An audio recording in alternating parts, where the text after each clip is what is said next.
Hello, viewers from all around the world. Welcome to the show. This is The Melting Pot, and I am your host, Izo. Wherever you're tuning in from America, from Europe, from Canada, I am reaching you all the way from Saskatoon, Canada. You are welcome. Ladies and gentlemen, boys and girls, welcome, welcome, and welcome to the show.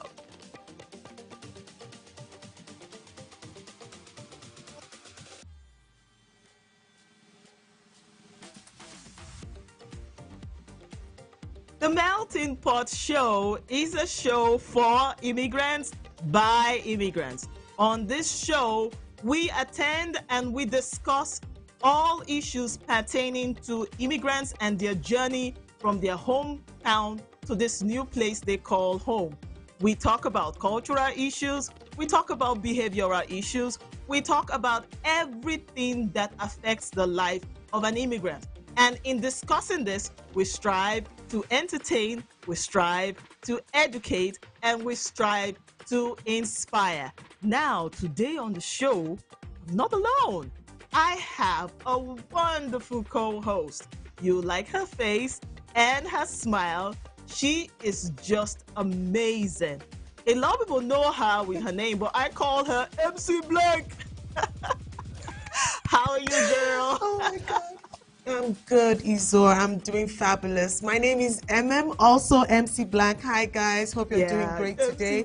Izor, how has it been? How you doing? So good to see you. I've been good. You know, it's summer here in Saskatoon. The sun is up. The weather is nice. And we can but thank God. You know, we can but thank God. But again, remember that after last week episode, I don't know about you, but there was so much buzz afterwards. You know, I went to my office, we talked about it. Some people shared their stories, and I know you must have had some rippling effects. You care to share? Oh, I want to share. A lot of people were so happy that they could relate to what was being said. Also, they felt like, oh, I don't feel so silly anymore, you know? Like, Wow. I just knew that this whole message was for me and I could relate to everything that you guys talked about. And I told them that is why you need to be here again, you know, this week, today. So I hope they're all here watching and listening, you know, and hopefully they contribute too. Yeah. Yeah, if you're here because of we want to give a special shout out to you. Thank you for being here. Okay, so before we jump right into the topic of today, I would want to send our prayers to the people in Nova Scotia. You know, the flood incident, I heard about it and it really touched my heart. Nobody foresees these things, but when they do happen, they have a devastating effect. So we pray that you would have the fortitude to take on or bear whatever has happened and be able to recoup any losses that would have been incurred by this flood disaster. Our thoughts are with you and our prayers are with you as well. Alrighty, so we're going to go right into the activity or the gist of the day. So before I mention what the topic is, if you are listening to me, I want you to come close. I have some questions that I want to ask you. As an immigrant, have you ever felt out of place at your place of work or at school? Perhaps undeserving of a job or role. Do you sometimes feel like an imposter? If these questions we have asked resonates with you, I want you to know that you are not alone. You are not alone. Chances are that what you're experiencing might be imposter syndrome. And that is our topic for today. We want to discuss imposter syndrome, and we are not going to be discussing it just me and Emem. We have a professional in the house that is going to dive deep into this topic and give her perspective and guide the conversation. So before we bring her up, I would like to let you know that to be part of this show is a call-in program. So we would soon send out our numbers so that you can phone in, and then the lines will be open at 7:15. We would love to hear from you. But to be part of the family, please remember to like, to follow, to share, and to comment on today's topic or any of the topics. We would be so glad to hear from you. Our details are on the screen. It's at The Melting Pot on radio, and our Facebook and YouTube channels are also there. So when we come back from our short break, you would see our professional, the person that's going to handle today's show, just in a little bit. But that will be after the break. So we'll see you in a bit. Are you ready? We'll go on a short break. Oh, I'm so and ready. We will be right back. Yeah.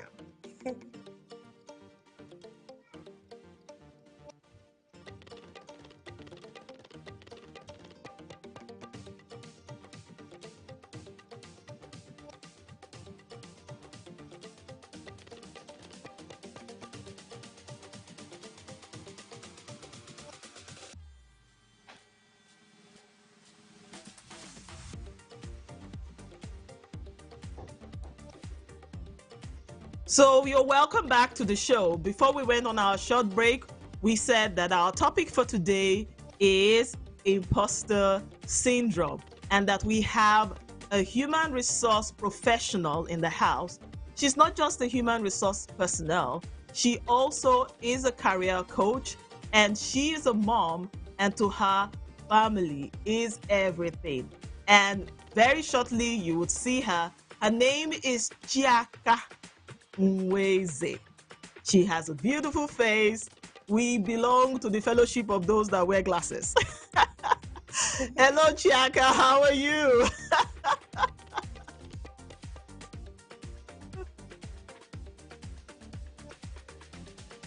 Okay. We're not hearing Chiaka's audio at the moment, but very soon we will. So Can you hear before me her now? audio gets, oh yes, darling, I can hear you loud and clear. How are you Not an today? introduction. I didn't know we had an association. Yes, so you know the Association of Licensed People. The bookworms in the house, I guess. Oh well, I don't know about that. Thank you guys for having So like, me. yeah. So how is Regina? Because I know you're reaching us all the way from Regina.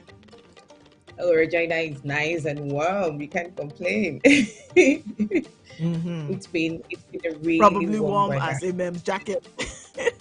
Oh yeah, very warm. And the weather forecast says we're going to have a very warm week, so we can't complain.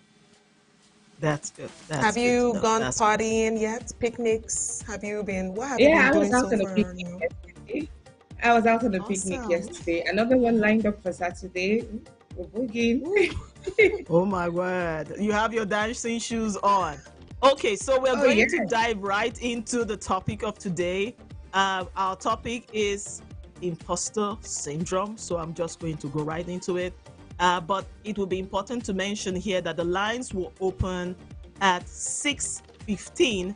And if you wish to call 7:15, sorry, at 7:15.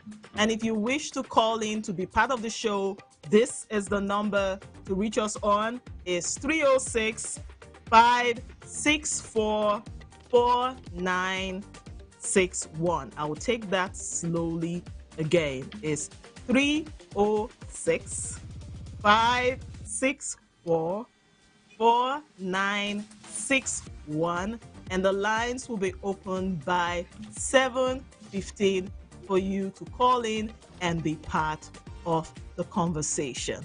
So we're going to go to our guest for today, and I'm going to start off with a questioning. So to address the elephant in the room, what is imposter syndrome? In layman terms, what do you describe it to be? And as an immigrant, how would you explain that syndrome? Okay, first off, I'll say that the understanding of what imposter syndrome is that first it's a collection of feelings of inadequacy, and these feelings usually persists, despite very demonstrable success. Imposter syndrome always comes with that feeling that makes you feel like you're a fraud or like you don't deserve the things that you've already achieved. Generally, when we see that, that's what we call an imposter syndrome. And does this only happen to immigrants, or it happens to everyone, children, adults? Oh no, imposter syndrome doesn't happen to just immigrants. It happens to children, it happens to adults, it happens to a variety of people. But the first person who diagnosed syndrome realized that it always happens to people who come from a minority group. So they could be women, depending on the culture, the society, or it could be. So immigrants typically fall into that category of minorities due to the fact that, you're a very visible minority oftentimes. So it's not restricted to just immigrants. Imposter syndrome is something that could happen to just about anyone, but majorly and typically from people who come from very minority or very categorized. So it could be either minority due to gender, due to race, or what different things. Thank you very much. Okay, That's a fantastic answer. Yeah, it's a very interesting topic, and thinking about it, I think I may have it as well, right? So to break it down more, how do you think this comes about? Because we can look so confident, physically, but up here, something is messing with you. Something is telling you, oh, you're not enough. So there are factors that will bring this, this kind of situation to you. What are those factors, and how can they be curbed at the same time? Okay, so very quickly, it's the fact that imposter syndrome, oftentimes people tend to ask what's the difference between that and low self-esteem. And that very quickly would get to the question you're asking. And this is what my response always is, that when you think about people with self-esteem, the very clear difference, there are many blurry lines between the two where people always tend to think that they are the same or that they're very similar. But it's to first know that when you think about low self-esteem, it's that people who have low self-esteem often have low self-esteem in almost every area of their life. But imposter syndrome, you would find, happens usually within a very specific area of your life where you feel very inadequate. And also to say that imposter syndrome always typically happens to people who have achieved success, some level of success or some measure of success. But you would find that with low self-esteem, people who have low self-esteem often don't even probably feel well enough to get off their butts to be able to achieve something. But when you think about how imposter syndrome comes, is the fact that you think about the thing that human beings are made up of, both nature and nurture. So imposter syndrome, while it may not come from nature, it's typically often from nurture. You talked about children having imposter syndrome. It is something that's been discovered with children, and which largely is due to nurture, parenting, the kind of words they've heard growing up. So you find out that children who grew up with little or no words of affirmation find it very easy when they grow up to drift into the place of, into that syndrome called, the condition that we call imposter syndrome. So you find where people don't feel like they are good enough because they've been told oftentimes that they're not good enough. There are also times where people feel that they get into imposter syndrome because they just can't believe that what's happening to them or that the good and the success they've achieved has anything to do with them. So you hear people talk about how lucky they are. Oh, this just came out of luck. Or you hear people say, oh, or people acknowledge you that, oh, you achieved this. And they're like, they actually just question themselves and they're like, I don't think I'm this good. I think this came about at a stroke of luck. Or they attribute it to what someone else has done. And, I just happened to walk into it. So there are a couple of things that, that form the basis of this, where you feel people have reasons to do better than you're doing. So even the little that you're doing or you're achieving, you kind of tend to downgrade it because you feel like it's still not at the point, it's still not at the measure. Yeah, so those are some of the highlights, or some of the things, or people around you have often told you that this is not achievable for people like you. You hear people tell you things like, oh, people like you don't do stuff like this. So even when you finally find yourself doing it, you're still at that phase of doubting yourself. from where I come from, we have a phrase like where you say "na me be this," where you're still just getting around and wondering, oh, this is too good to be me. This is too true to be me. Yeah. Okay, so Wonderful, wonderful. can we also say that what about those who feel like the position they are in is way beneath them, like they feel above that position, can that also be seen as an immigrant, of course, can that also be seen as imposter syndrome?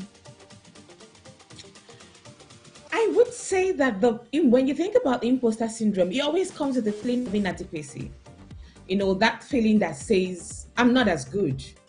Yeah. So I wouldn't Katia, it could be a dimension of it, if you look at it in the sense of, but I would lean more towards some kind of maybe not necessarily overconfident, but just feeling like I deserve a lot better, which I think everyone, has the right to feel that they deserve a lot better, because then that becomes the drive, that pulls you or into the direction where you really, break records and all of that. But when we think about imposter syndrome, it's majorly towards where people feel like I'm not as good as, the successes that I have achieved, or I'm not as good as where I currently am, even when other people Yeah. are acknowledged.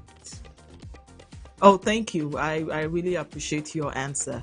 The lines are open now, and we would like you to be a part of the conversation. The numbers to reach us on is 306 564 4961.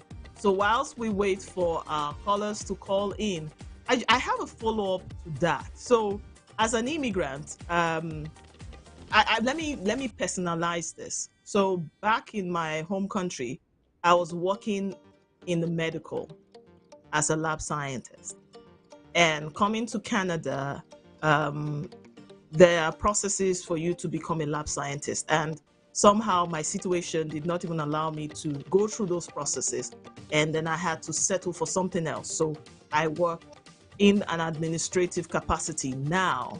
So that, in a sense, is totally different from where I am. It's you can see it as a side move or a downward move depending on the way you want to view it. So does that fall into this, or is it totally different thing? Because I know that apart from myself, we've had incidences where people that are maybe doctors come and become caregivers, or people that are engineers come and they are working in some place as a cashier. So does it fall into this topic?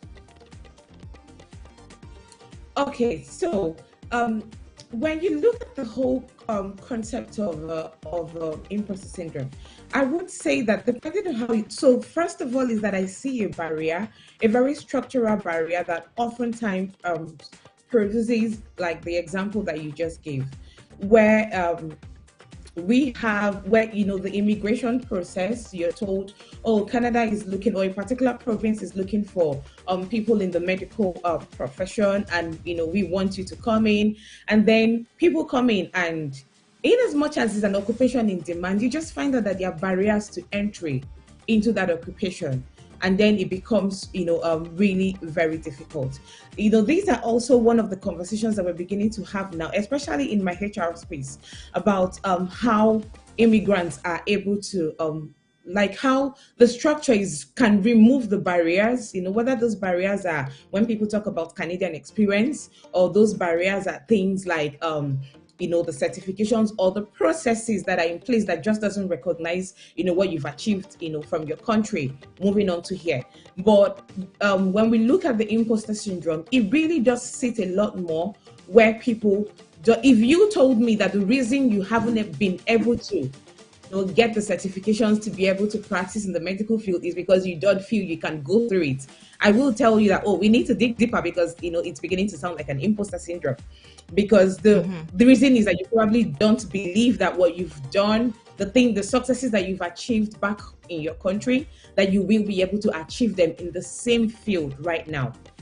But imposter syndrome always looks at you feeling inadequate. There's always that feeling of inadequate, where you just feel like a fraud, where you feel like, how did I achieve this? I don't think that I'm good enough. I don't think I should be here.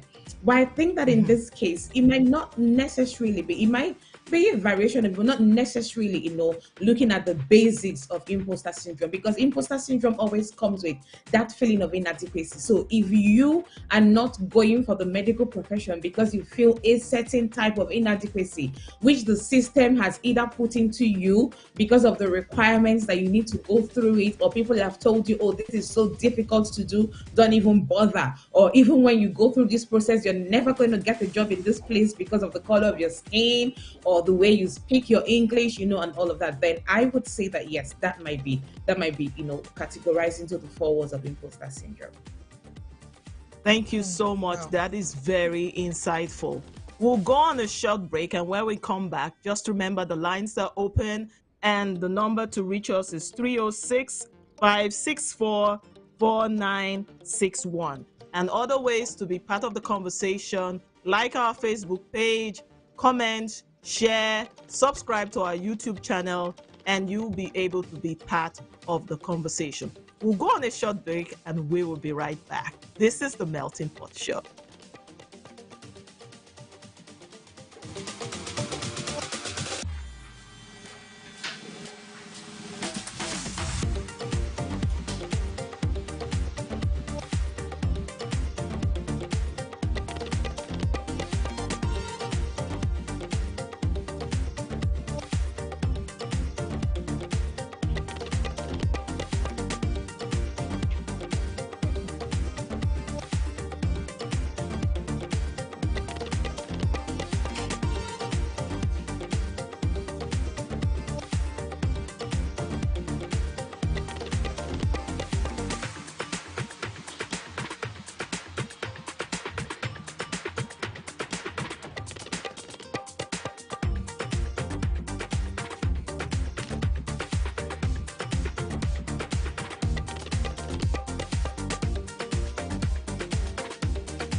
So who should do that?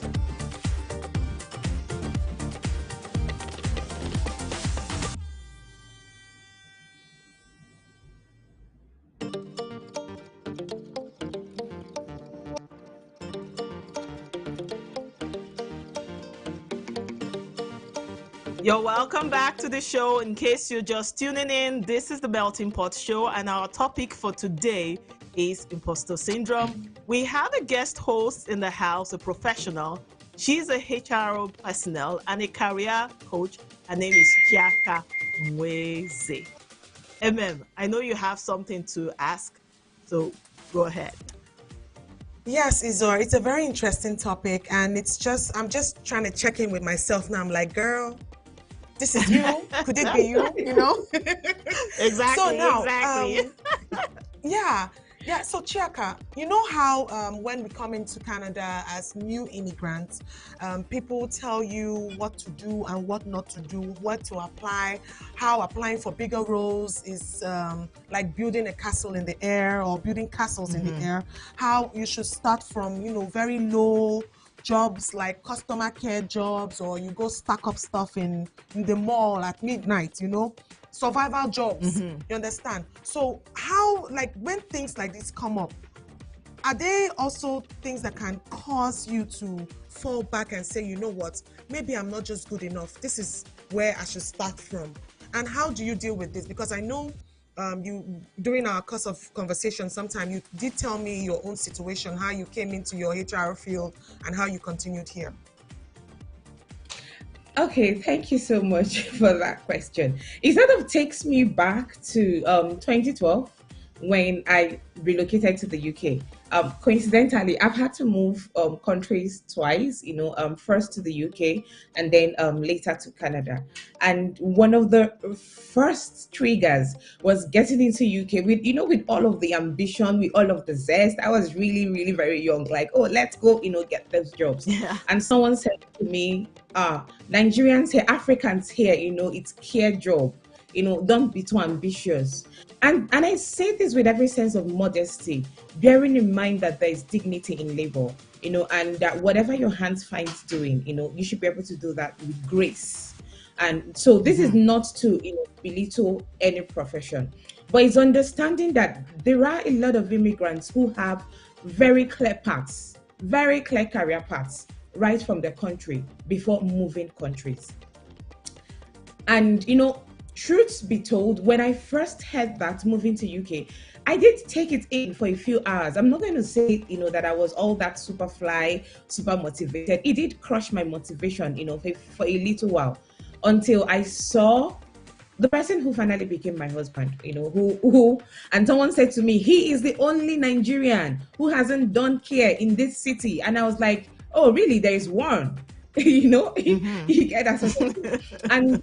And the moment I heard that, what that did to me was I started applying for jobs in his office, because I just felt like, oh, just maybe this organization, they don't have a problem with the color of my skin or the kind of English that I speak, and you get that. But my point in saying that, and that the same thing did happen to me when it was time to move to Canada, and people would say to me, oh, don't be over ambitious. I did mention to a couple of friends I was applying for HR managerial roles, and they were like, don't be overly ambitious, even if you're going to get into HR, you can start from assistant and work your way up.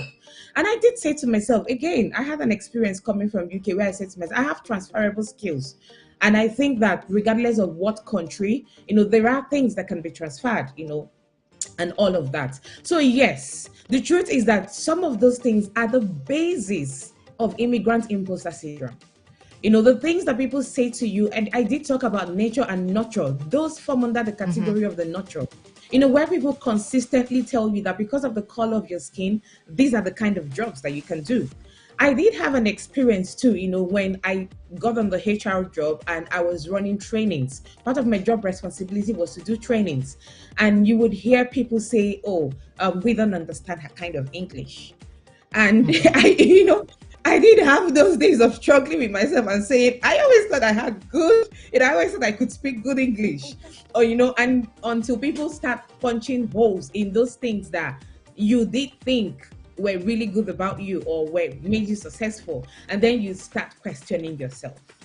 So the truth is that a lot of the things that cause that, there are both internal and there are also external. You just have, when you have people punch those holes, or when people set a certain bar for you, even when you scale those bars, because this example of me, where I talked about me doing trainings and people saying, we don't understand your kind of English. Yeah, just a few participants. And, you always can't take out those barriers that people have about you.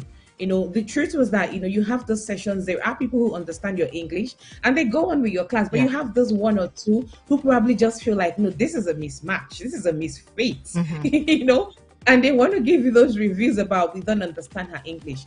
And I feel that is where, when we want to talk about how immigrants can get over those things, it's just realizing, first of all, that people have their biases and not letting those biases, not letting them pin you to those biases, and just really validating yourself every day. I honestly did have times when I would sit and make recordings of myself and I'll be like, oh, do I really speak bad English? Do I really have a bad accent? People can understand you. So those are typical examples of what imposter syndrome feels like. Or just when people, I did have someone ask me a question one day when I told them I got a HR, like a senior HR role moving to Canada, and the person said to me, and I'm going to say it like in pidgin English parlance. The person said, is that an Oyibo organization? Like, are you HR of Oyibo people? Like, are they Oyibo people that you're doing HR for? Like, are they people with a white colored skin, that you're HR for? Yeah. So when people just feel like, HR is sensitive, so people are not going to take you just because, the color of your skin and all of that. So those are some of the things and opinions that people build up, and then they become a myth that we really need to start dismantling if we're going to deal with immigration, with immigrant imposter syndromes. Thank you so much. That was excellently said. Excellently said. Yeah. Excellent. You kind of ticked a lot of boxes in my head concerning this subject matter. I'm going to like narrow it down to immigrants. So from your experience, having dealt with immigrants in the course of your work, do you think that the percentage of this syndrome, is it on the rise or is it decreasing?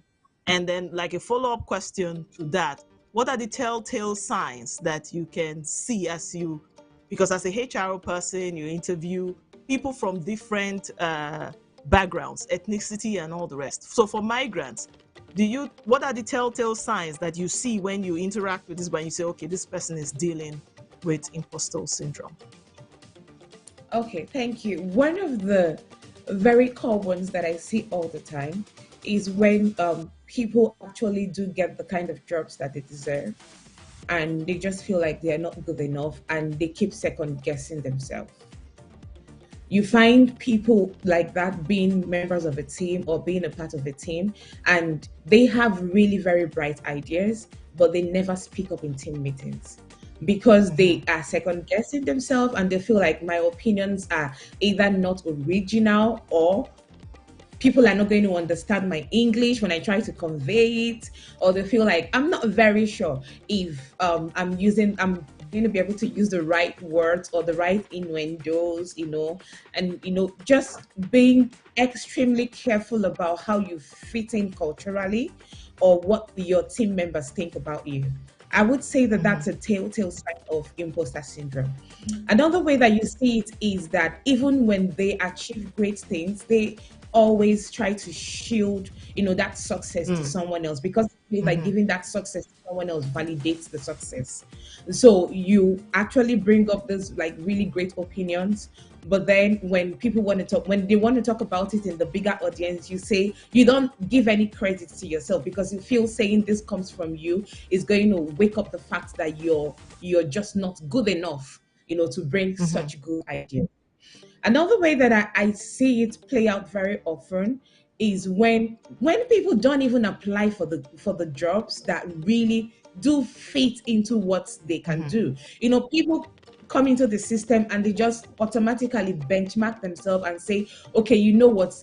For instance, I'm going to give this example. I was up for HR director in Nigeria before I moved on to Canada, and I heard people say to me, "Oh, start with the HR assistant."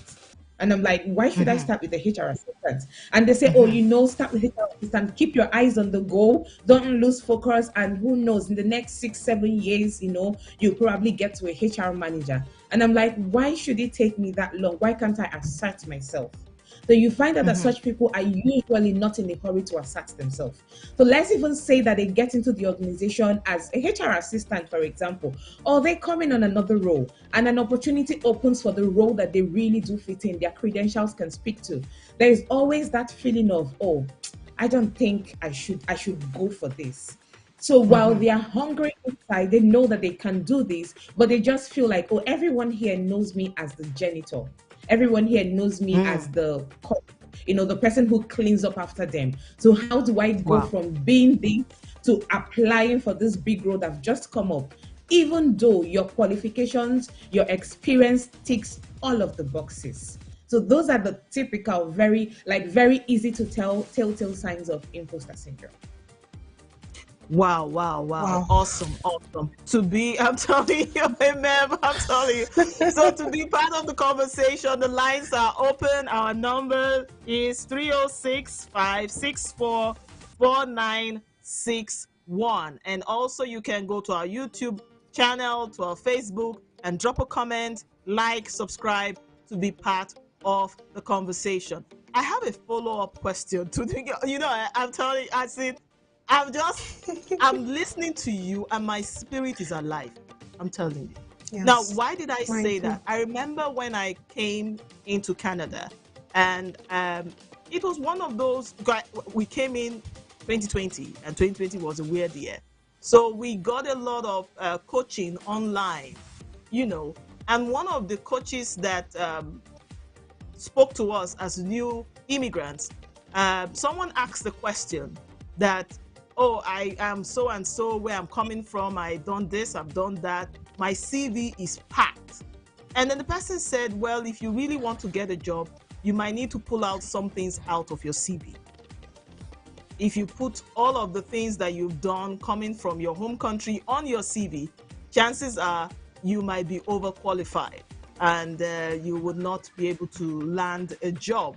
So, are you saying that we should not short circuit, or I don't know, bring ourselves down, try to make everything that you've done over the maybe 10, 15 years of experience back home and fit it into a one-page CV? Or you're saying we should just believe what we are and then see how far we can go with that? Okay, so on my role as HR, one of the things that I do is representing, going out to career fairs and talking to applicants. And I see a lot of immigrants walk up to you with just a one-page CV. And oftentimes, I always like to strike up a conversation. And one of the things that I always found that is that they've done a lot more back at home, but Yeah. someone has told them that they need to compress all of that into, something minimal because they're going to look overqualified.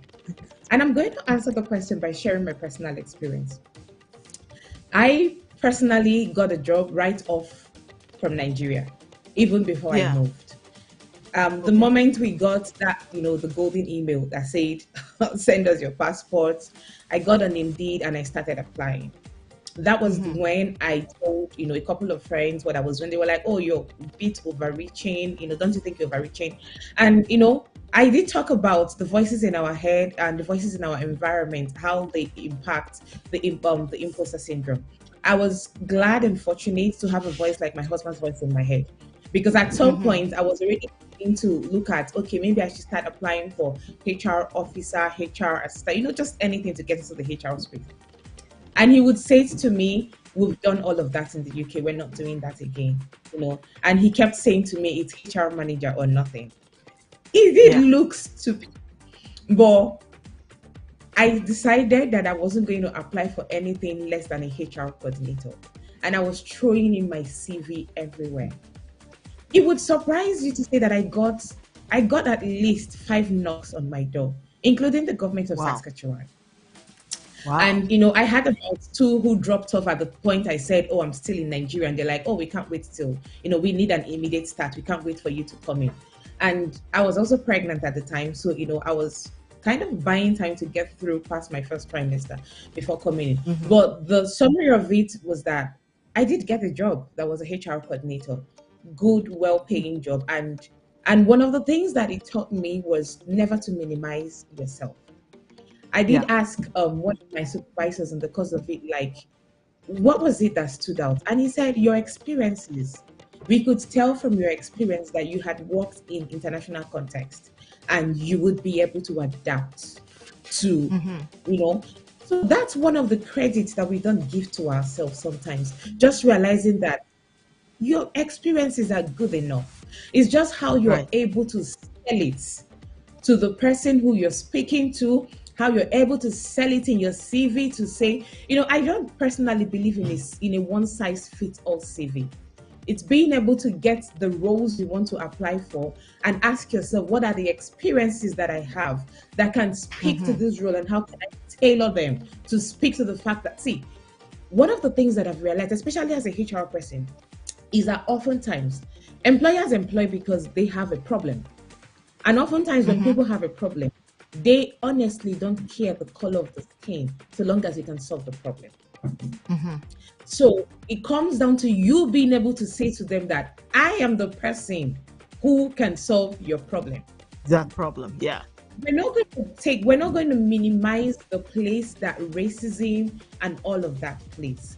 And which is also why I say in the HR space where I have conversations, is that I say to HR folks that we need to make diversity a conversation that is beyond asking people to bring food from their countries, doing potlucks in the office and all of that. We need to be able to talk Totally. about diversity Totally. in a very holistic manner, and realizing first off that this thing we call Canadian experience, sorry, forgive my English, but it's nonsense.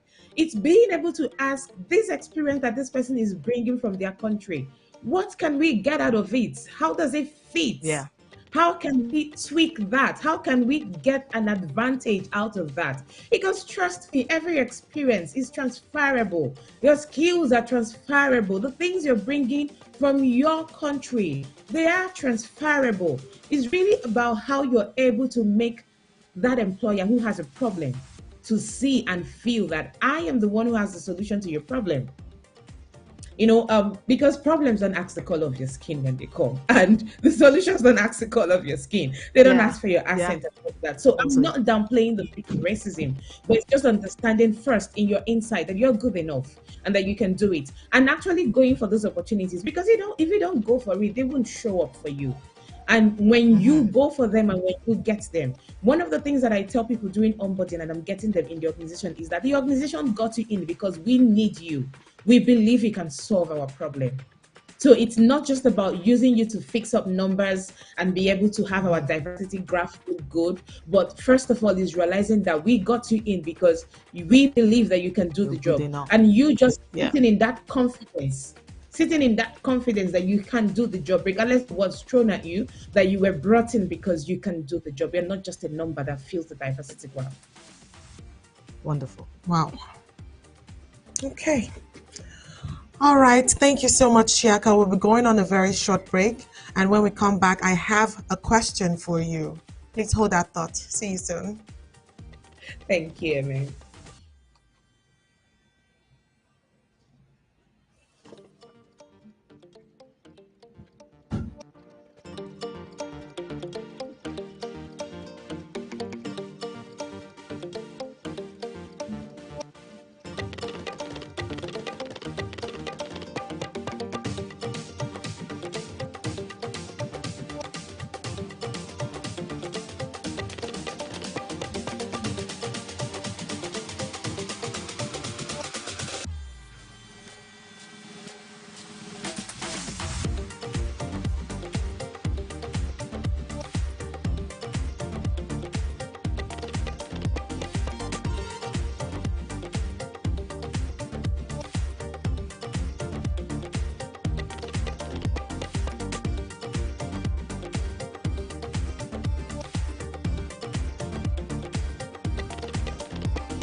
Welcome back. If you're just tuning in, this is the Melting Pot Show, and we have an interesting topic today.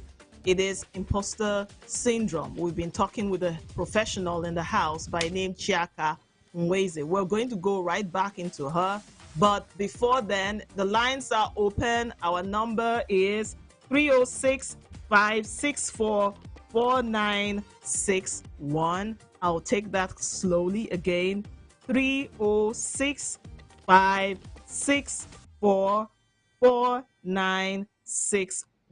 And if you're calling outside Canada, do remember to put the international code, which is +1. Another way that you can be part of the conversation is to hop on our Facebook page and our YouTube channel. Hello. Drop a comment, like, Hi, share. We would really love for you to be part of the conversation. So we're going to go right back into that conversation about imposter syndrome. I know that Imem, you had a question before we went for the break, so I would hand over to you so that you can ask your question.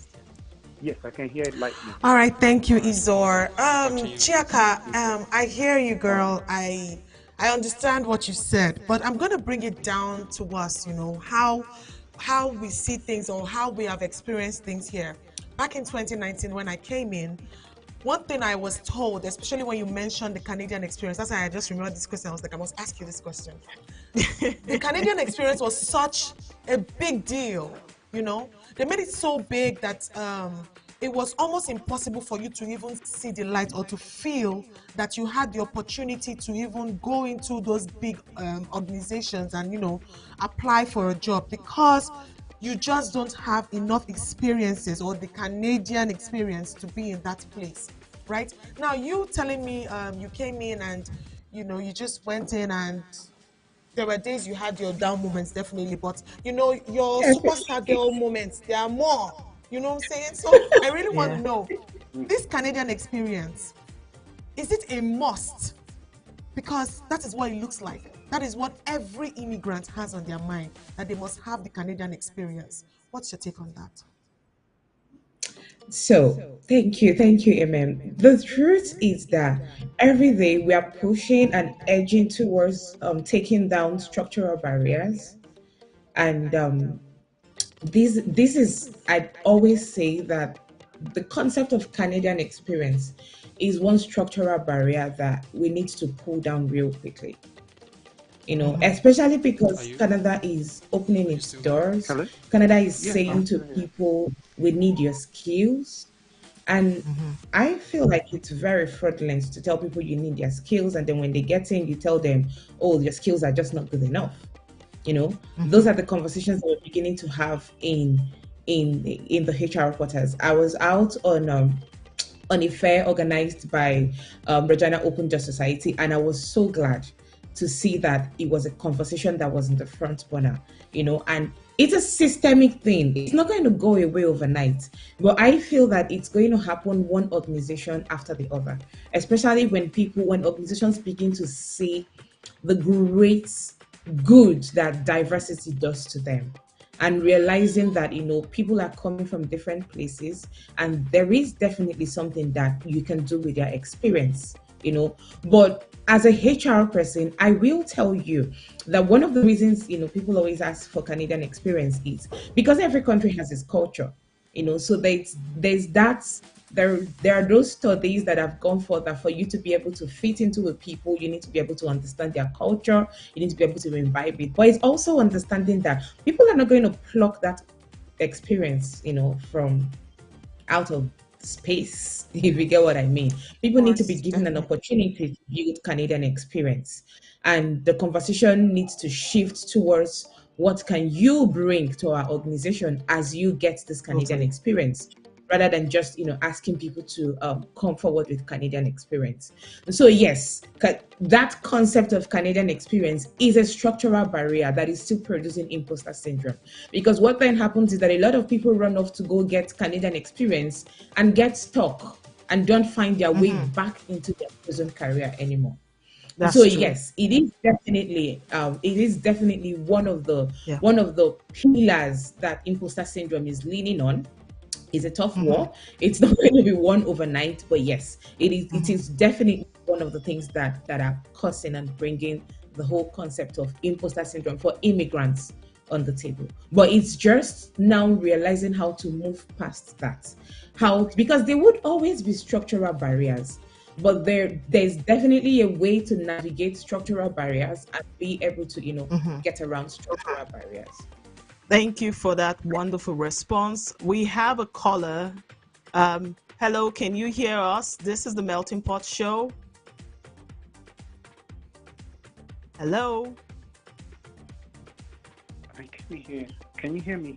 I can. Hello, can Hello? you hear me? Hello? Okay, we will continue with the conversation. Please call back. Our number is 306 564 4961. Hello? Hello, hello. Oh, he's still there. Good. Hello, can we Hello, meet can you you? hear me? You're welcome to the Melting I Pot can. Show. Can you speak up a little bit? Hello, can you hear me? Hello, I can hear you.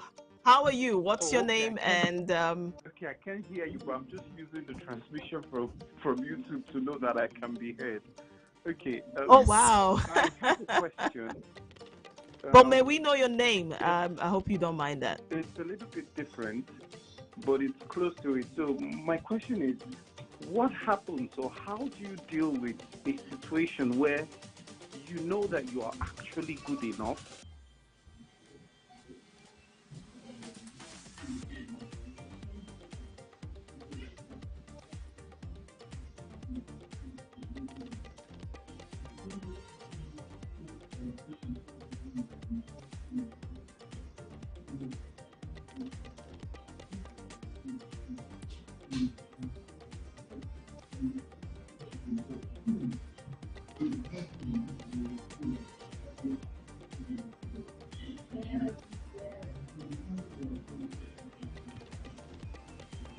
Eh?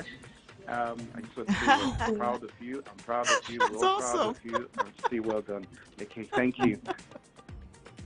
Wow. Who is the wife? Because that's not my husband's voice. Chaka. Chiaka! Oh. Yay! Okay. All right. Yeah, he asked the Over question. to So you, Chiaka, over to Chaka. you. Thank you very I much. didn't hear a thing that he said. I was just watching the both of you smile, and I was wondering who is talking, who is calling, who is making Oh the both my of you blush. gosh! Oh my gosh! So should I do the honors? Should I tell her? What? Go Please go ahead, ahead. ma'am. What Go was the ahead. question? So first of all, I'm just gonna ask the question, then I tell you who sent the question. So Okay. he said that when you are in an organization and your boss makes you feel like you're not good enough for that job or for that role, what do you do in that situation? And the person asking this question is your husband. Ah, I see. So Okay. yes, please answer your husband. Okay. Okay. Thank you, Mr. Husband. So it's an experience that people get oftentimes, because you can't take away the fact that there are times when people even like you during the recruitment process, and then when you get on board they are like, oh, it looks like we've made a mistake. Either that mistake is coming from their bias, or they're probably realizing that culturally they can't relate with you, or there are not so many middle ground. So I think first of all would be to identify where the differences lie. Would that be because of the quality of your work? Because I mean, the primary relationship between you and your boss or your supervisor is all about the quality of your work first. So first off is to ask yourself, is that coming from the quality of your work? And like an honest appraisal now, can I do better? Am I expected to do better? Are they deliverables that are falling off the radar? And can I do better? In that case, then that wouldn't be a case of imposter syndrome, because there really is a need to do better. But then there is now the place where, and this is also something that I've experienced, where the person probably feels like, I mean, there are not so many conversations you guys can have together. I once have a supervisor who would want us to talk about apple pie. And sorry, I don't know what an apple pie is. I've never had one. I've never eaten one, But when we go out for conversations, you just feel like, I should catch on your culture, on what's going on around you, and sorry, that's not me. You need to give me time to catch up with it. And it felt like, Yeah. besides just work, some bosses like you to be both friend and colleague. So it did feel like I could be colleague but not necessarily friend, and that did bring out some type of thing. Or when you sit around office, majorly, like maybe you go for stuff in the office that have to do with extracurricular, like team bondings, and Yeah. they expect you to be able to grapple on certain conversations, or talk in a certain way, or have certain nuances. That's not going to happen overnight.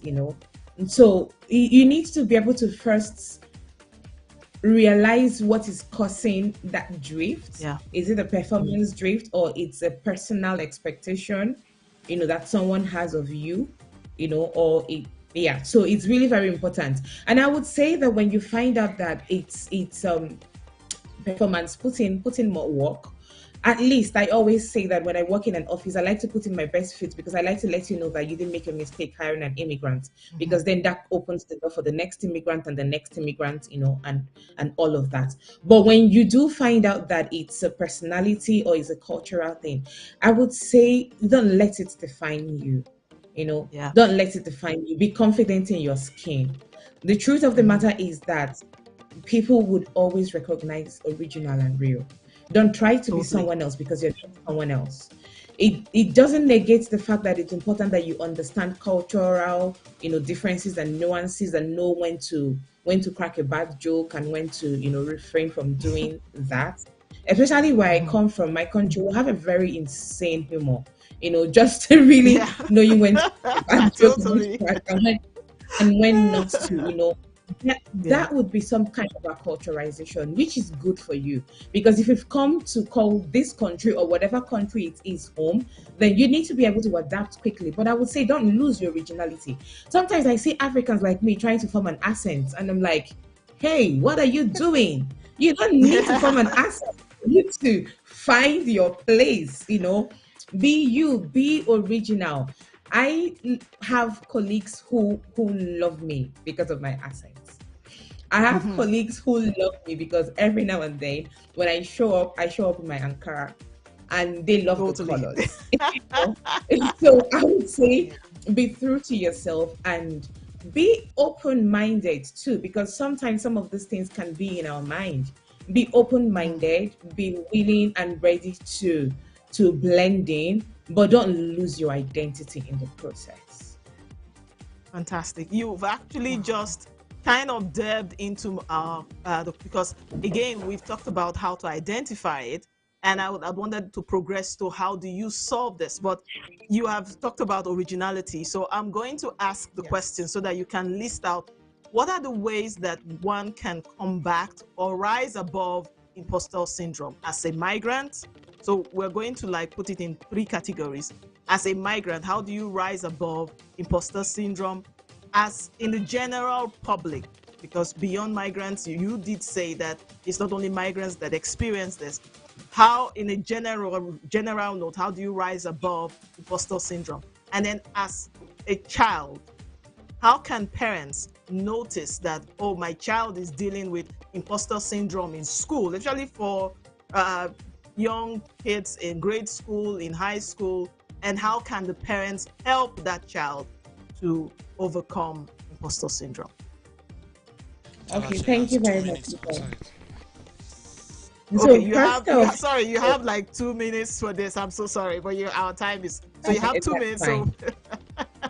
That's fine. So I like to say that if you think you're struggling with this, if you've identified it and you really think it's affecting you, is first of acknowledge it and talk about it. Hello? If you can find mentorship, talk about it, and be aware Can of you the hear me? symptoms and the triggers, and feed yourself with positivity that then now builds, into that negativity. Again, celebrate your achievements. Don't wish them totally. away. Don't say they are luck. Don't say, don't attribute them to someone else when they're not someone else. Celebrate your achievements. Think about your past achievement and your past success. You're coming from somewhere. The things you've achieved, think about them on the bad days. These were the things that helped me. Think about them and also keep very positive feedback that people give you. Keep record of those things. Remind yourself of those things when the days are not going very well. You talked about the children. When we moved here, we moved here with a 6-year-old, and she had just gotten into one. And one of the things that I did for her, because I was very conscious of it, looking at our experience from the UK and all of that, was to make sure that I was very involved in her school life. I would show up for teacher meetings, talk with her teachers, find out what's going on, have conversations with her when she closes from school. And importantly, don't segregate her to just the things that Africans do. So you have, they had this time when they came up with this thing in her class that they call Nigerian squad. And I was like, oh, we're going to relate with everyone, not only Nigerians. Yeah, grade one. They had five Nigerians and they came up with Nigerian squad. And I was like, we're going to relate with Wow, wow. everybody because it's really very important that we don't just talk about equity. Like everybody needs to feel like they belong, and you need to learn what they bring to the table and they need to learn what you bring to the table. So I would say be very involved and affirm your kids. The society is not going to Wow. do a lot about that. One of the Yeah. ways that this creeps in is words of affirmation. Affirm your kids. Thank Be the you best so version of much. of Oh the my parents that your God. parents couldn't be. Thank you. I wish we had more time. Oh, you know what people say, time flies when you're doing something right. Having a I Our time know. is up. Oh my, I know this is a secular program, but I feel like saying amen. You know, you just lifted our spirit. You spoke to my heart. You even spoke to some of my insecurities. So, great job. Wonderful answers. We're going to go back and really take in that deeper look and see ways to improve ourselves and, you know, fight this thing. Now, I want to earnestly apologize to our callers because I know that a lot of people tried to call in, but somehow we couldn't get through to them. Um, Please, next episode, we would have fixed everything on the back end and we'll take your calls. But if you wouldn't mind, we will appreciate if you go to our YouTube channel and put your comments there. As you can see, 1 hour is not enough to address this issue. We might likely take it up in another episode sometime down the line. But for now, we really have to go. And before I go, I want to say a special thank you to Chiaka Mweze. You are wonderful. Now I know why you're a career coach. Yes. I feel I can take on the mountain now. Thank you so much. Thank you. You really spoke to me and I really learned a lot. We are very grateful to you. Thank you, thank you, thank you. Amen. Can you just say a few words so that we can wrap up the show? Thank you, guys. See you next time. All right. Enjoy the rest of the day. Thank you, Chiaka. Wonderful talk. Thank you very much, guys. Thank you for having me, and I had a good time too. Wonderful. Awesome. So thank you, viewers. Thank you again. Thank you to those at the back end making sure that we look good and that the program was seamless. Make sure that you subscribe, like, and comment on our various handles, the Facebook and the YouTube channel. We'll say goodbye for now, but remember, life is for the living. Bye for now. Bye.